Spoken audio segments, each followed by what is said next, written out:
Hey guys, do subscribe our YouTube channel and press the bell button to never miss any update from Radio Udan. Community colours पर आप है मेरे यानी बांसुरी के साथ और आप आज जानेंगे उन 21 डिसेबिलिटीज में से एक उस डिसेबिलिटी के बारे में जिसे RPWD एक्ट 2016 में इंक्लूड किया गया है।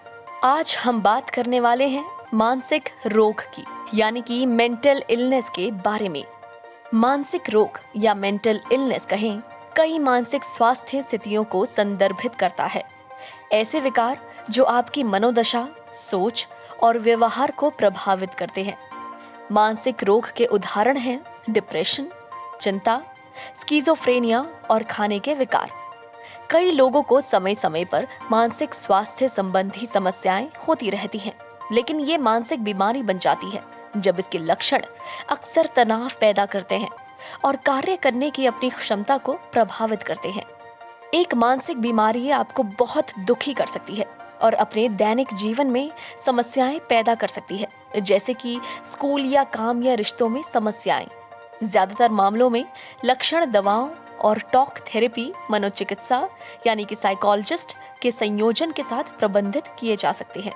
मानसिक रोग कई प्रकार के होते हैं। कुछ प्रकार के बारे में मैं आपको बताना चाहूंगी, जैसे कि bipolar disorder, Alzheimer's, dementia, Parkinson's रोग, ऑटिज्म, डिसलेक्सिया, ADHD, डिप्रेशन, तनाव, चिंता, लत संबंधी विकार यानी कि किसी तरीके का एडिक्शन, मनोग्रसित बाध्यता विकार यानी कि OCD, post traumatic stress disorder यानी कि PTSD, यादाश्त खोना, कमजोर यादाश्त, भूलने की बीमारी, किसी तरीके का डर या फोबिया, भ्रम, डिल्यूजन, मति भ्रम यानी कि हैलुसिनेशन।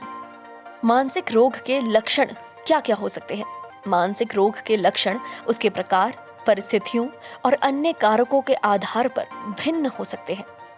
मानसिक बीमारी के लक्षण भावनाओं, विचारों और व्यवहार को प्रभावित कर सकते हैं।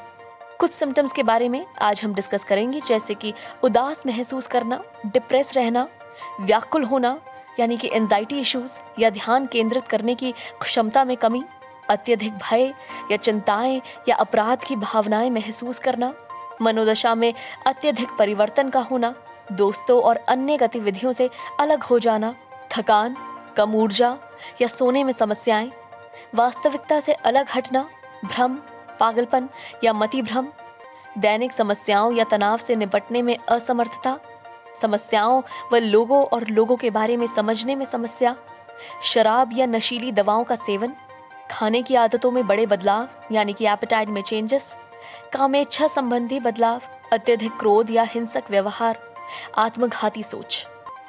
कभी कभी मानसिक स्वास्थ्य विकार के लक्षण जिस्मानी समस्याओं जैसे कि पेट दर्द, पीठ दर्द, सिर दर्द या अन्य अस्पष्टीकृत दर्द के रूप में दिखाई देते हैं।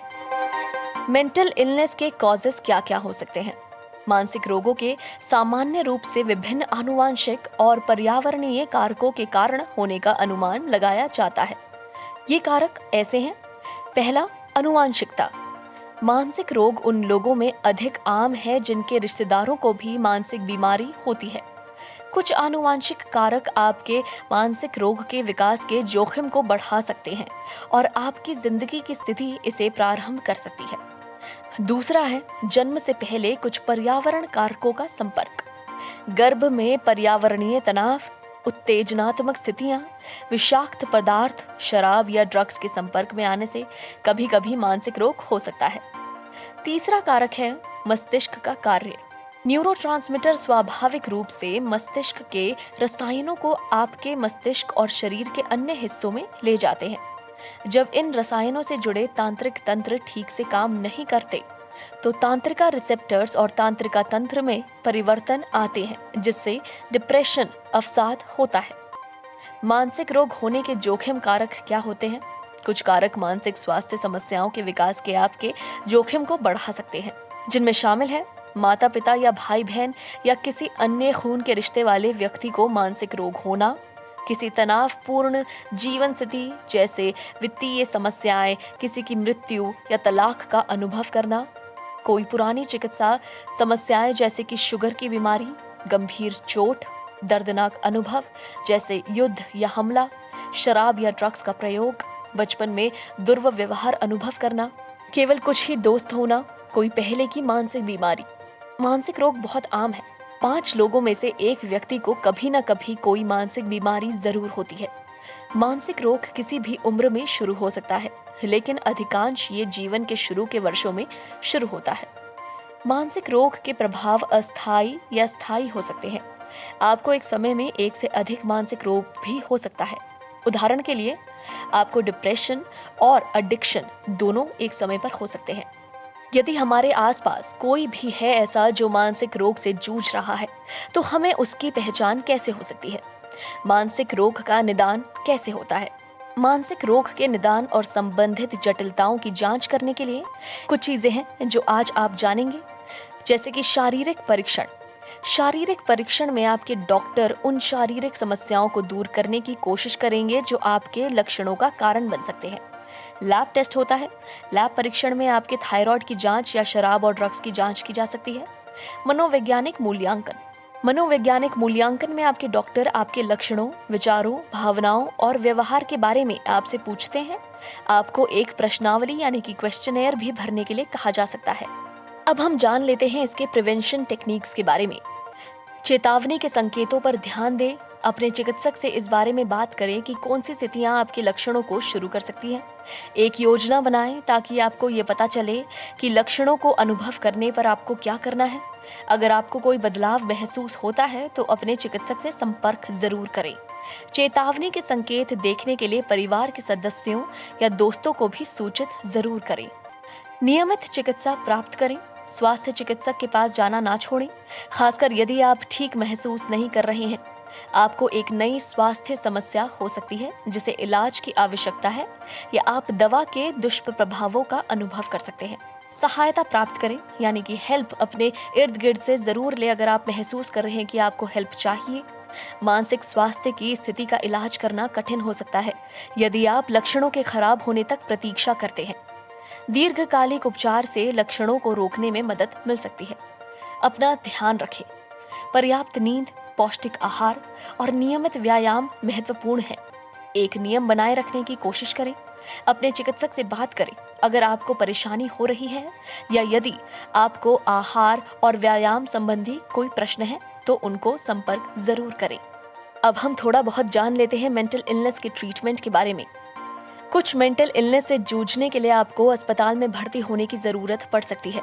अस्पताल में भर्ती होने पर मानसिक रोग के उपचार में आमतौर पर स्थितीकरण, निगरानी, दवा, तरल पदार्थ और पोषण की देखभाल और अन्य जरूरी आपातकालीन देखभाल होती रहती है। एक व्यक्ति को अस्पताल में भर्ती होने की आवश्यकता तब होती है जब उन्हें गंभीर मानसिक स्वास्थ्य के लक्षण हो रहे हों, मतिभ्रम या भ्रम हो यानी कि हेलुसिनेशन हो रहा हो, आत्मघाती विचार आ रहे हों यानी कि सुसाइड इंटेंशंस हो रहे हों, बहुत दिनों के लिए सोए नहीं या खाना नहीं खाया, मानसिक स्वास्थ्य के लक्षणों के कारण स्वयं की देखभाल करने की क्षमता नहीं रही। मनोचिकित्सा यानी कि साइकोलॉजिस्ट को आप कैसे कंसल्ट कर सकते हैं और वो आपके लिए क्या कर सकते हैं। मानसिक रोग के लिए कई विभिन्न प्रकार की मनोचिकित्सा उपलब्ध है, जैसे व्यक्तिगत चिकित्सा।